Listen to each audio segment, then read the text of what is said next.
ADAKA دلاور. به خدا من هر چی از امروز فکر کردم که ADAKA رو چجوری تلفظ کنم خیلی سخت بود برام. اگر اشتباه تلفظ کردم فارسی تلفظ فارسیشو بهم بگید. بعد اینکه اولین بار عزیزم این خواننده رو قراره گوش بدیم و خیلی طرفدار داره و من فهمیدم که چه خواننده جالب و خیلی مدرن و ترتمیز و پاپ تاجیکستانی میره. این موزیکش فکر کنم سال 2022 اومده بیرون و تا الان کلی ویو خورده، 16 میلیون ویو داشته. و بریم ببینیم این آهنگ چی اسم چیزه، اسم آهنگش هم چی؟ دل دلاور. دل دلاور میتونه معنی مختلفی داشته باشه دیگه. دلاور کلا چند تا معنی داره. بریم این ویدیو رو با هم ببینیم. Let's. رو آستین لباسش فرشه. آره کلا ببین نگاه کن تو این لباسای خفنشون هم حتی از ملیتشون هست، میبینی خیلی باحاله. آره دختر خوشگله. ناراحت نشدی؟ Let's go. پسرم خوشگله. خوشگل نیست؟ جذابه بابا. باحاله بچه. آره برو ببینیم چه سبکیه. تا الان که فکر میکنم خوب داره پیش میره. احساس میکنم یه چیز جالب میخواد بیاد. ای هوا تا زمینه دخترکم نازنینه. باید پاس بزنم چه جالب. هوا تا زمینم کافر رو نریزی برم. دخترکم نازنینم. تا الان خدا رو شکر متوجه شدیم. امیدوارم یهو چون شنیدم که سبک روسی هم میخونه. خنده هاش محجبینه دلنشینه و بهتره. خنده هاش محجبینه دلنشینه و بهترینه. و چقدر خوب. محجبین میبینی چه کلماتی به کار میبرن. عالیه واقعا. هوا تا زمینه دخترکم نازنینه. خنده هاش محجبینه دلنشینه و بهترینه. بعد این آهنگ ترند شده بود. آره. که ریمیکس های زیادی هم راجع بهش اومده. مثلا چند تا ریمیکس خفن تو پادکست های خوب تاجیکستان هم هست این آهنگ.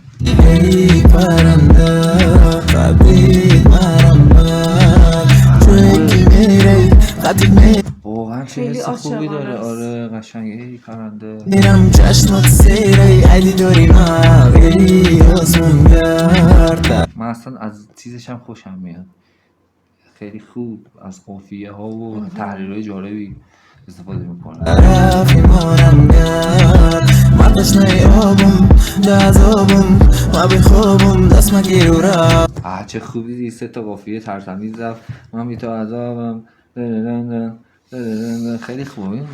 بتونی اینو توی ریتم قشنگ بزنی واقعا آهنگ ترند میشه. ای ای ای دیلوار بیسرحت نداد یردم. اینجا دیگه رفت دیگه بچه ها. اینجا ما انگار بسته است فقط حسو میگیریم. ای ای ای اختارم جوال شیطان بدم. ای ای ای میدونی بحث با انگار داره قاطی میکنه اینا رو. آره مثلا توی جمله مثل تو حالت میدونی کی مثل زیرو توینوانکی.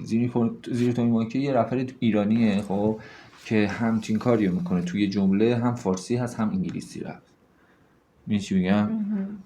من خود داستانم تو واینم شدم بلس چس فلان عظیمی همچین چیزی میخونه. مثل همین این روسی و تاجیکی. ای دیلوار نشقتش سر بسر لیموش نشقتش سر بسر. سر به سر شاید بفهمم. شاید هم یه کلمه روسی باشه. بستا برای مره.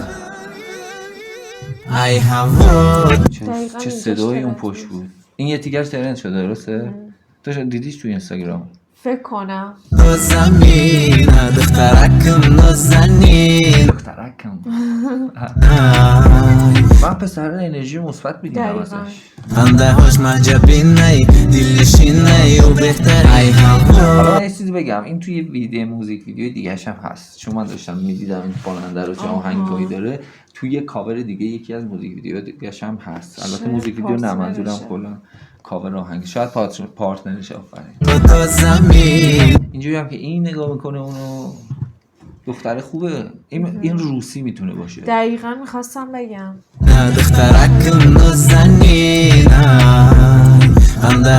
عجبی نی دلنشین نی و بهترین من عاشق این کلمه معجبی. ای غم و زود چیدن نبود آسان مرد و با اون نازود نت دل مازود اوه چقدر سخته. روسی هم سخته ها. من شنیدم یاد گرفتنش خیلی سخته. خماری آوازد او دیل دبازد نت نظری مار چی؟ زهر مار؟ زن زن ما؟ زهر مار؟ برم مغفگاه آها اینها دقیقا اومد نگاه کن. اوه چه به هم میان. آره این آهنگش هم حتما بعدم بریم. ولی خب تو موزیک ویدیو دیگه هم یک کسای دیگه هم بودن و اگر اینا با هم دوستن یا رفاقتی دارن به ما بگید، نه ترسید. زشته به خدا و ما این همه با هم نون نمک خوردیم. بگید اینا رو. جالبه به خدا اگه بتونیم مثلا راجع به خواننده های تاجیکستان یه سری چیزا بدونیم، یه سری حاشیه ها، داستانایی که به وجود اومده، کی با کی دقیقاً. دعوا داره، اگر همچین چیزایی بدونیم مثلا بریم تو فاز دیس و دیس بازی تاجیکی خیلی حال میده. عاشق تنشم. آهنگ قشنگ. چون ببین همچین واقعاً. آهنگایی توی این تایم، ببین کلا آهنگش 2 دقیقه و 20 ثانیه تهش تو بگو.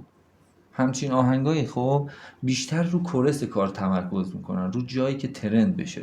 اگر دقت کنی تقریبا 1 دقیقه و نیمش همین یه تیکه رو میخونه از آره. هوا تا زمینم، چون هر کدوم فکر کنم 6 بار شاید خوند این یه تیکه رو، شاید دارم یا 4 بار یا 6 بار این یه تیکه رو 4 بار خوند. فکر کنم. پس مثلا زیاد رو ولی